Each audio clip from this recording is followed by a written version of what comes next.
Les grands titres de l'actualité de ce mercredi 19 avril 2023. Marie-Ève Lamonde, bon matin. Bonjour, Michel. Marie-Ève, juste revenir sur l'entrevue que je viens de réaliser avec Thérèse. Tu sais, il y a des gens qui nous surprendront et nous impressionneront toujours. Thérèse Boucher est une de celles-là. Écoute, le dynamisme avec lequel elle a fait son entrevue ce matin, bien, c'est la personne. Et d'écrire un livre à 82 ans, ça veut dire que tout est possible dans la vie.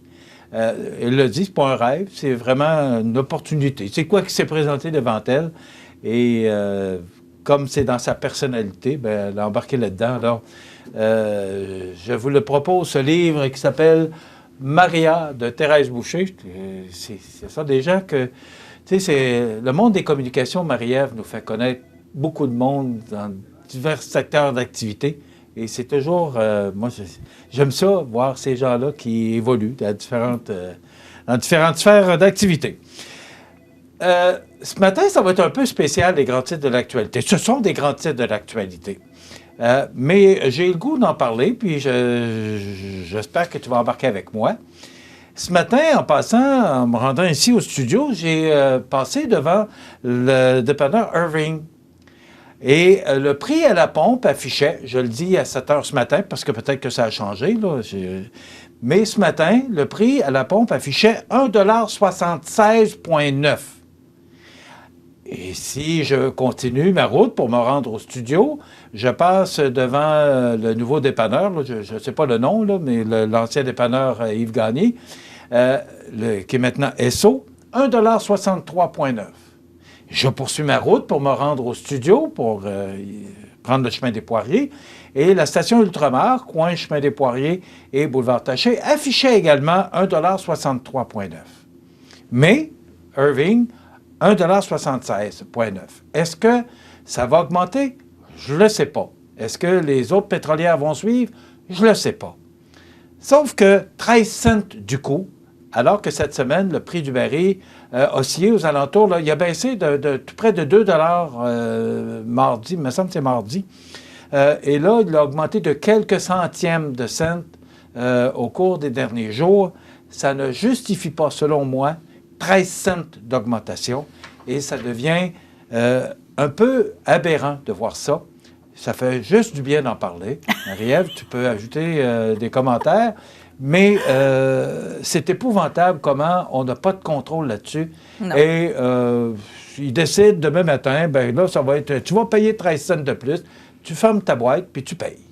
Bien, surtout qu'on a annoncé là, que l'inflation avait diminué là, dans le dernier mois. On sait qu'au Québec, en mars, elle était de 4,7 % par rapport à février, 5,6 %. Donc, on s'attend dans ce temps-là à ce qu'on voit bouger un peu les prix, mais à la baisse, mais ce n'est pas le cas. Ce ne sera pas le cas non plus du côté de l'épicerie et de l'alimentation. Là, c'est ce qu'on nous disait là, dans les différents médias hier. Hier, j'ai écouté Radio-Canada qui disait, puis il parlait de l'inflation, puis les différents, l'alimentation, bon, les différents secteurs d'activité, là, et il disait que... au niveau de l'essence, qu'on payait moins cher que l'année passée. Oui. Je ne me souviens pas c'est quoi le pourcentage. On disait qu'on payait moins cher. Tu sais que dans le temps de la pandémie, là, ça a monté, un peu après la pandémie, ça a monté jusqu'à 2,25 $. Est-ce que quoi qui justifie... Et là, l'OPEP, l'Organisation des pays exportateurs de pétrole, eux autres, ben, ils disent, ben non, on va diminuer un peu notre production. Ben, alors tu vois, là, l'offre est moindre.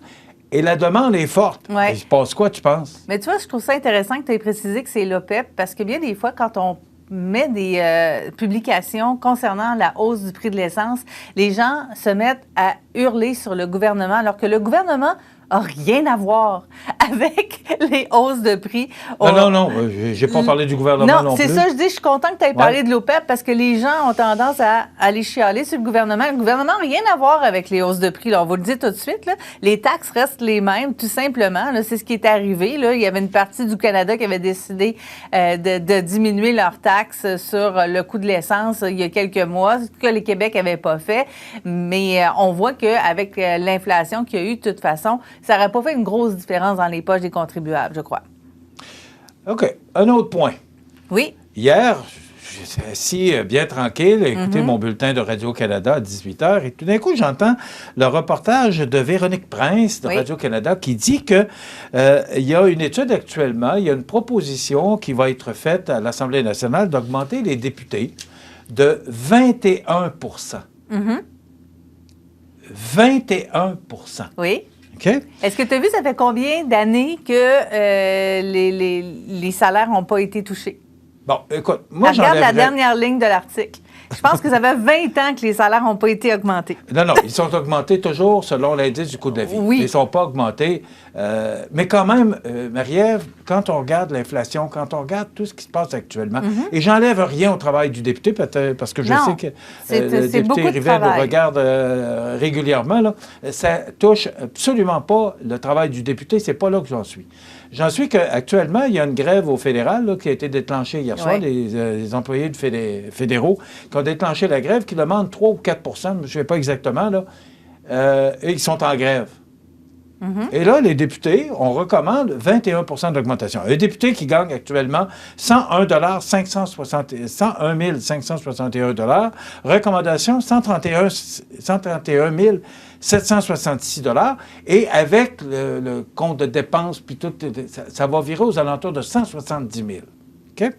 Le premier ministre, et ça, par exemple, c'est différent.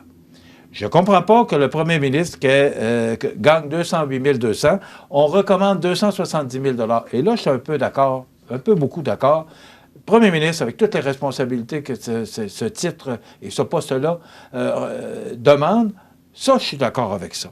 Un ministre, 177 000, on recommande 231 000. Moi, j'en suis sur le 21 et si on regarde en Alberta, 120 936 $ pour un député. En Ontario, 116 500 $.